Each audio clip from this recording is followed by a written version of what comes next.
ব্যস্ত জীবনের break time যদি রেস্টুরেন্ট হয়, তাহলে ক্লান্তি গলে যায় এক প্লেট হাসির সাথে। সময়কে একটু থামিয়ে নিজের মানুষদের সাথে নিয়ে খাওয়া দাওয়া আর আড্ডা, এই মুহূর্তগুলো হলো সম্পদ। আসলে রোজকার ব্যস্ততার মাঝে একটু বিরতি নিয়ে যদি রেস্টুরেন্ট ভিজিট করা যায়, তাহলে যেমন পেট ভরে, মনও খুশি হয়, শুধু পকেটটা একটু হালকা হয়।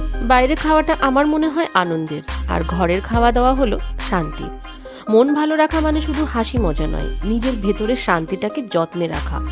আনন্দ আর শান্তি দুটোই ভালো অনুভূতি, কিন্তু পুরোপুরিভাবে এক নয়। আনন্দে হাসি থাকে, আর শান্তিতে থাকে নীরবতা। আনন্দ যা চোখে দেখা যায়, আর শান্তি মন থেকে অনুভব করতে হয়।